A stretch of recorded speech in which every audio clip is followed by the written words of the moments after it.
class, so I'm going to give you the express version of my presentation. So, I'm Adri. I'm a 3-year senior living in Palmer, and today I'm up here to do something that doesn't come very easily to me, and that's talking about myself.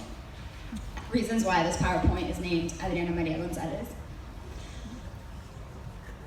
A little bit about myself. I'm originally from Guadalajara, Mexico. Contrary to what many believe, I was actually raised there. I know my accent can be quite deceiving, but I am from Mexico.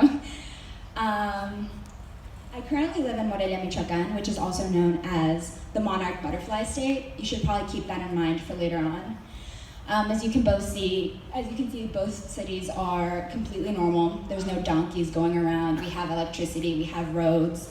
There's no men in weird mustaches and sombreros. And as hard as you're trying to find him, you cannot see El Chapo. The only reason I really became proficient in English was because growing up, I lived on the Mexican side of the Mexico-US border, and I crossed the border every single day to attend school in Texas and back at night to return home. And for all of you wondering, it was a completely legal transaction. This is just if you're not familiar with Mexico. The distance between Morelia and Guadalajara is about a 4-hour commute. So this is my family, or part of it. We're missing my brother, but this is a prime personality pick, and I couldn't resist putting it up there.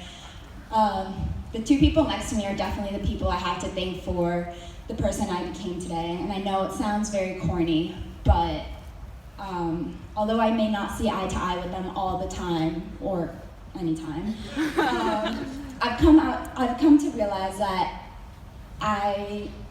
they're always right, basically. And it's hard to accept as a teenage girl who thinks they have their life together when she really has nothing together. This is my mom in a picture. She's always giddy, she's always cracking a joke. Most of the time they're inappropriate. She's always cooking or doing something in the kitchen.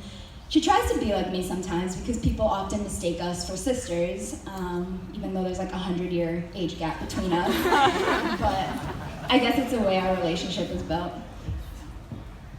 This is my dad, and this definitely sums up our relationship in one picture. We bond over food a lot, and the second a boy comes up in conversation, he bolts out of the room. I definitely have him to thank for my go big or go home personality and mentality, and he also really likes plants. That's a fun fact about him. In that picture, we're actually eating a banana off of a banana tree he planted in our backyard. And this is basically my parents as a whole and how they are in a picture. For those of you familiar with the Hispanic culture, the kitchen is the heart and soul of the house. And this is a scene I often see. They're always talking about work. Since they are both psychologists, my dad focuses on adults and my mom focuses on kids. They're always talking about work, brainstorming new ideas, and since it is a field that deals with people, we get random calls in the middle of dinner or lunch, and they have to go and help other people, basically. So it's a world I've been around most of my life. But when I'm not home, this is what I see from them. For those of you that know me, this is definitely where I get it from, except for the sassiness. I like to think that that's all Audrey. But I'm here today to talk about who I am, where I come from, and most especially why I do what I do. Many of you have seen this picture floating around campus. Yes, I'm the girl who wrote the book. It was published last year in Mexico in Spanish, and it's called Yo Soy la Monarca, which translates to I am the monarch butterfly. This is the second time I've actually really talked about it in a big crowd. I've always felt like talking about it was much like bragging, but I've come to realize with time that that's not the case. And I think that also feeds in as to why I don't like talking about myself, really. But anyway, this book was meant for children and their parents in Mexican society where learning disabilities are very much taboo. The butterfly is basically a metaphor for the main character who was inspired by me and my experiences alongside my parents. Back to my mother, she's always very elegant, she's always reading, but most importantly, she's always reading about the brain.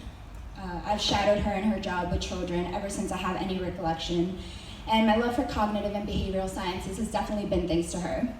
When I walked in on her therapy sessions, I saw struggling families that didn't understand why their children behaved the way they did, and I often saw scenes like this one.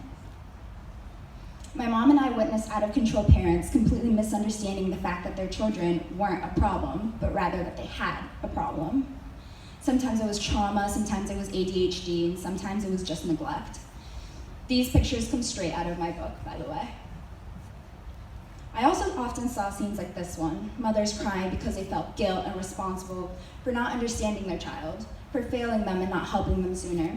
Scenes like this made me understand what the world of behavioral sciences meant to me, and the great satisfaction I felt when I saw lives quite literally change in front of my eyes. I became more involved with these kids, I became friends with them, and I worked by my mother's side. It truly takes someone to understand that someone with a learning disability isn't disabled, they're just different. My book contains a lot of butterflies and traditional Mexican elements in it, and I definitely wanted to incorporate who I am and my culture and my background into the book. Michoacan, again, is the monarch butterfly state, and I wanted to transmit that through the story. I use the butterfly to represent the hope and beauty that the future generations will bring to us as children with learning disabilities don't have to fulfill a tragic destiny. Speaking of hope and believing in others, I would like to especially thank these two faculty members at Loomis. This book was dedicated to Mr. Silver, who was the first person who really, truly helped me get over my fear of not being good enough. He basically gave me a B-, borderline C+, my first grade sophomore year, and yeah, that's Mr. Silver for you. But he definitely helped me get the hardest A- of my life. He truly inspired me to go back to the first draft of my book and bring it to life after reading his comments applauding my personal narratives about working with kids with ADHD. Yo Soy La Monarca was also dedicated to Miss Ramirez, who is very much like my older sister on campus, as I tell her far too many things that I wouldn't tell a mother figure. She believed in me when no one else did, and she gave me the opportunity to become the person I am today. Without her, I wouldn't be in front of you guys today. Although we all may have our complaints about Loomis food or that one hard teacher, I truly have a lot to thank Loomis for. These brick buildings saw me grow from that 15-year-old girl with bad eyebrows to the woman who's standing in front of you today.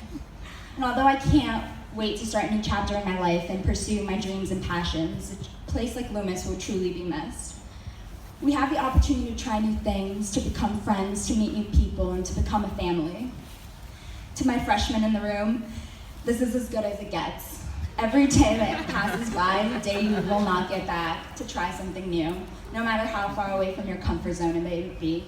And regardless, your senior year, you'll find yourself extremely regretful for not trying out for that hockey team or picking up an instrument. For my sophomores or my wise fools, you're not the clueless freshman anymore, but you're not quite upperclassmen yet. Get to know each other, bond with each other, have a conversation with someone you never thought you would. Make each other truly feel like you have a friend in the dining hall to sit with, even though you've only seen them in the hallway. And to my juniors, this is not as worse as it gets, trust me. You have a whole year ahead of you. Enjoy a little downtime, get your nose out of that book, those notes, sleep, don't cram in the morning. It will truly help you in the long run. And to my senior class, although I haven't been the closest with all of you, I've truly enjoyed being in the classroom with you. I hope, as Dean Sasser has encouraged us to do for 2 years, that we truly get to know each other in the time we have left. You never know what story the person next to you carries. And to everyone who has made these past 3 years meaningful and special, thank you so much for helping me become Adri. Adri, the girl who wrote a book, the girl that loves art and science, the girl that will send you an ugly Snapchat and not care, the girl I'm incredibly proud of and not afraid to talk about anymore. If any of you guys have any questions, please come up to me or just say hi. And I promise that I'll be that one friend that you can sit with at the dining hall. Thank you.